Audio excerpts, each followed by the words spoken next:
Welcome to my show. I'm a guest here. His name is Johannes Mallow. Mr. Johannes, how are you doing, sir? I am good. Thank you very much. How are you doing? How are you doing today? I'm fine. Thank you very much, Mr. Johannes. Firstly, you are a memory coach. Can you please, sir, discuss more about yourself and how you are doing currently now, sir? So yeah, I'm working as a memory coach, memory trainer, and I'm doing that since 20 years right now. I started with training kids, but then also went to train adults and people from around the world. And beside that, or in the beginning, I was just a memory sports athlete. Memory sports is really a thing. So I was going to competitions and I won the world championship in 2012. Yeah, that's I think sums it up. All right. Thank you so much, Mr. Johannes. With the achievement you've had when it comes to the award you've had, have you thought on writing a book, sir? Yes, I was thinking of writing a book for years, and I started once at some point, but then I didn't get any publisher for it, so I stopped again. So it's an on-off thing. I never got really into it because yeah, somehow it never worked out. Maybe in the future, let's see. Yes, I completely agree. Maybe in the future. Thank you so much, sir. Firstly, I want to go to the point of the memory training, sir. What do you think are the key principles behind memory training, and how do you think they can be applied daily, sir? Mhm. So the key principle behind everything is that should try to convert your information you want to memorize, maybe a name or a number or whatever it is. You try to transform that in a way into an image, into a visual story. And because our brain is much more built for memorizing stories than for memorizing pure numbers, for example. So that's the basic thing. So every memory athlete, memory coach will teach you that it's all about creating images and stories because your brain remembers these stories much better than just pure numbers or pure names. And you also remind me of mine, like me myself, I always have this issue of remembering things. When I just get a hold of something, when it gets to a time, I just forget it very easily. It has been something that has been within me, I think, since when I was in my primary school. So I think it's one of the exercise that I think I would need to build. Thank you so much, Mr. Johannes. And what do Yes. you think are some simple exercises someone can do daily to improve their memory, sir? So I think, as I said, it's very important to train these creating images and little stories. And what you could do is, you know, this game memory, right? So with Mm, two, you find two pairs which are similar, right? mm. You have a deck of cards, and then you turn around two cards, and they must match each other. You know that game, memory?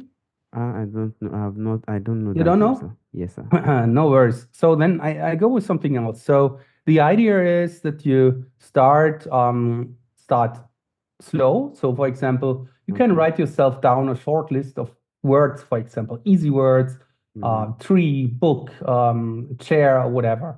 And then you try to create a little story out of that. So you mm, would create a story with the tree, with the book, with the chair. So let's say you have this tree and on the tree there are books growing on the tree. So you see it's a bit weird, it's a bit strange, and you sit down on a chair to read that book. And that's a very basic story, but this story is so like crazy or strange that your mm, memory, that your brain remembers it quite easy and automatically. You don't have to do anything about it. And you start with 3 items, but you can increase right away to 5 or even 10 items doing that.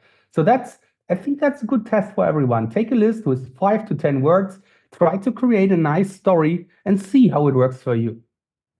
mm. Thank you so much, Mr. Johannes. I'll need to try that. Thank you, sir. And are there any specific food or supplement you recommend for boosting memory, sir, if there is any, sir? So I think you're not asking if I'm doing it or if I just recommend it.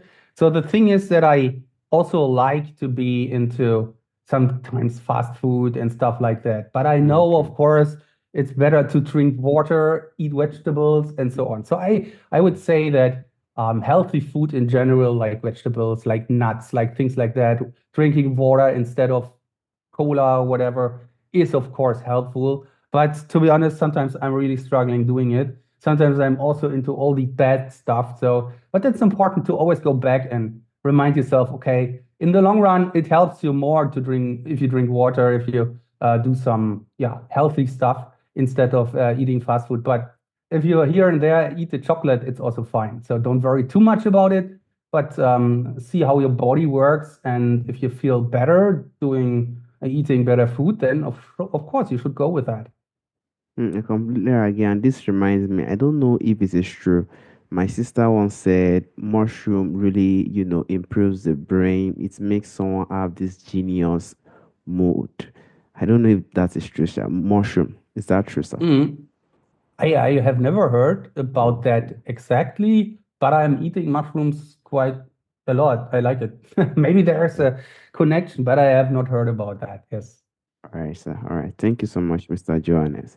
And do you think technology such as app or digital tools are also used effectively to train memories? Are they also a tool like the app and technology that we have today, sir?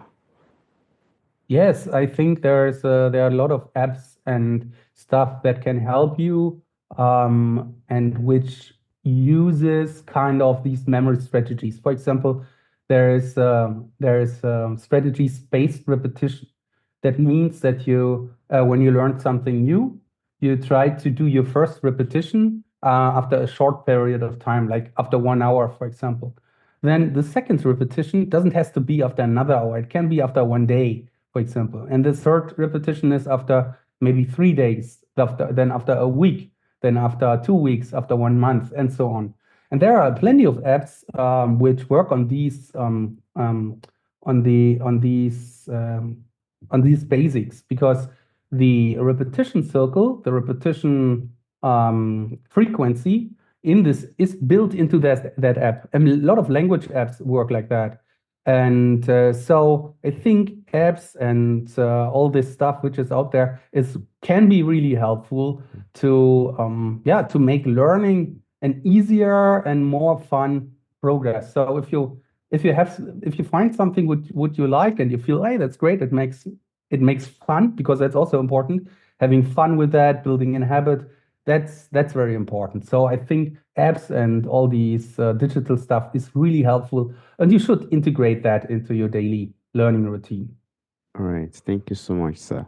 And I would like to go to the point of mistake. If there is any, what do you think are some common mistake people make when trying to train their memory, sir?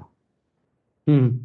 Um, I think one thing is when I'm teaching people about memory techniques, because it's not just creating stories, but it's also about the so-called memory palace technique, a very interesting technique. You should really look into that.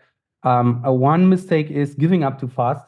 That's for sure, because people think when they meet me and I tell them a bit about memory training and how it works, that they can do it immediately, that they just snap your fingers and then it's already done. But it's not like that. It's really a skill you can learn, and you have to put some time into it. It's not that you have to put years into it to get good. It's enough to do put a couple of days into it to have a very, very big improvement, but you have to invest that time. That's the first thing. Don't give up. And the second thing is um, create a routine. So like doing it for 2 weeks is nice, but then if you stop, it goes away again. So start, give it a chance, and then create a routine. And 10 minutes daily is totally enough to improve your memory, but you have to do it daily and not just once a year for 2 hours. And that brought me to this question. What tips do you think you have for staying motivated to practice this memory improvement regularly. It's very difficult. Sometimes the mood might just go off. Is there any way Mm. what someone can do to just stay motivated regularly, sir? Mm.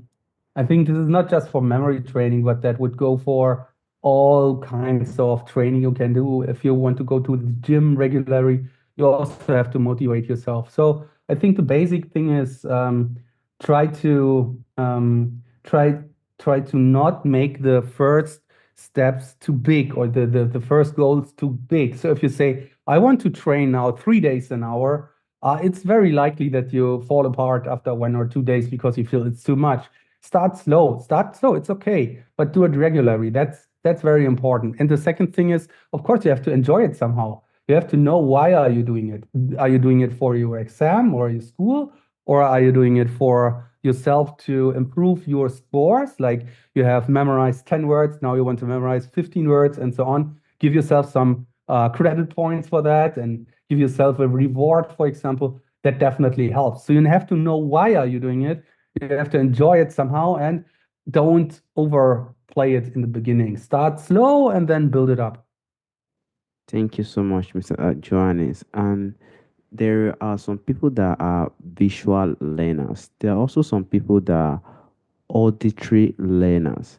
So, do you think, like, are there any specific memory technique you think that Mm. work better for visual learners versus, the auditory learners, sir, if there is any, sir? Ah, that's a good question. So you're talking about learning by listening, right? Mm, Auditory, right? yes. Something like that. Yes, sir. Um, and I think it's important that that you know what works best for you. So if you feel like auditory learning works better for you, then don't just skip it and go to visual, but try visual as well. Because just because auditory works better for you doesn't mean that visual doesn't work for you. It might that visual works also for you, but maybe not on the same level. So try visual anyway. But you can also include this auditory in your stories. Like you would create your stories about hearing something, like this tree, the twigs are crackling, things like that. So you would build yourself into the story by listening to things. You would sit on the chair and you hear the pages when you go from page to page reading that book. You hear that sound in your mind. So what you do is, instead of just creating visual images, you would also imagining the sound which the images make. So you can build in your personal way of learning into that stories. All right, sir. Thank you so much, sir. And I don't know if you have heard something called mnemonic devices, if you've heard anything like that, sir. I mean, I've heard about it, but what exactly you mean by that? Yeah, like how do you, personally think mnemonic devices can also be used to remember complex information, sir? But what do you mean exactly by mnemonic devices? What is it? What are you referring to? Mnemonic devices, is just a way, I think is a way of also, having a memory remembrance training to it, like also a technique to remember complex information or other Mm-hmm. informations that are necessary. It deals with memory remembrance too, but the issue is one don't know if someone can also use it to remember complex information, things that are very, Mm-hmm. very, very difficult to remember, and that is just the Mm. issue with that mnemonic devices, sir. I know what you mean. Okay, so yes, of course, when you start things, you feel like, Mm, okay, it works for words, it works for numbers, maybe also for a longer list of words or for giving a speech. But what you mean, I think, is how is it about complex learning material, like for mm, university or for school or anything? And it also works for that. It definitely works for that. But before you start looking into how it works, you should get the basics done. That's always important because if you're not familiar and well known to the to the basic mnemonic devices like the strategies and techniques, Yeah. then you will also be not able to memorize more complex stuff. It's definitely possible. Just think of, let's say you have a very complex topic, something, anyway, anything. Then just imagine that if you want to tell me about that topic, you also have to give it me sentence by sentence, so word by word. So it's in a sequence. And as long as you have a sequence of information you want to give me, you could memorize these sequences. So it's not like you have a huge topic and it goes there and everywhere and it's a big and complex, but you can break it down and make it, put it in keywords and give a speech about it. And as long as you can give a speech about it, it's in a sequence. And if it's in a sequence, you can use the memory palace technique. But as I said, it's a bit hard to for newcomers to use that at the beginning. It's important to start doing these memory techniques and use the memory palace technique, and then you will see how that works even for more complex stuff. All right. Thank you so much, Mr. Johannes. And for someone who wants to start their memory improvement journey, sir, what's one piece of advice would you give to someone like that, sir? So the first thing is check out the memory palace technique. The memory palace technique, there are plenty of explanations online. I also created a nice video on my YouTube channel about that. And this is, I think, the basic start for everyone who wants to do memory techniques. And just in short, the memory palace is a technique where you use, for example, your own apartment at home as your mnemonic device, for example. So you would create a walkthrough through your apartment. So let's say you have the door, your front door, then you go in, you have a chair, you have a wardrobe, then you have a board or anything. And what you do is you create a walkthrough, a journey through your memory palace, through your apartment with specific locations. And the next step then would be memorize words on these locations. Like, for example, you want to memorize again the tree, the book, and the chair. In this example, you would have the front door, and in front of the front door, there's a tree, so you cannot go in. Then there is next is a chair. On the chair, there is a book, and then next is the wardrobe, and on the wardrobe there is a chair hanging because we memorized chair earlier. So that's a basic example, and that's what you should look into, the memory palace technique. Great technique, one of the best in the world, I would say, and it's very old, more than 2,000 years old already. People used it back then for giving speeches and memorizing stuff from the Bible or whatever. So it's a very, very important technique and very important to start with. All right. Thank you so much, Mr. Johannes. And lastly, there's a question I normally ask, sir. From the ancestors, from the forefathers, there are a lot of things that is done in our from our ancestral time that is missing in our time today. If there is Mm. anyone or anything you would like to bring back to our time today, what do you think that thing would be, sir? Anything what is not up today here, but would be there back then? A good question.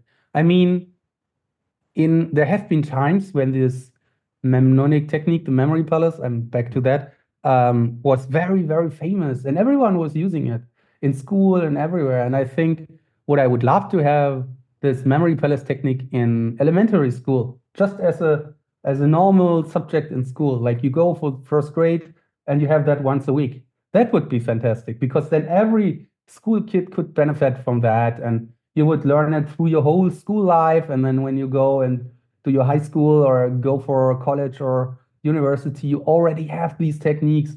So I think these memory palaces and memory techniques in school, in elementary school, that's one thing what I really want to see nowadays.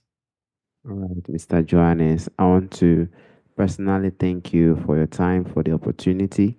We'll also be glad to be one of a good friend in the coming future. Thank you so much, sir. Thank you for welcoming me. And so, are you going to start your own memory training soon? Sure, definitely. I have the issue, so I'm going to do that definitely. Thank you so much, sir. Good. Thank you. And have a nice one. Bye bye. All right, bye.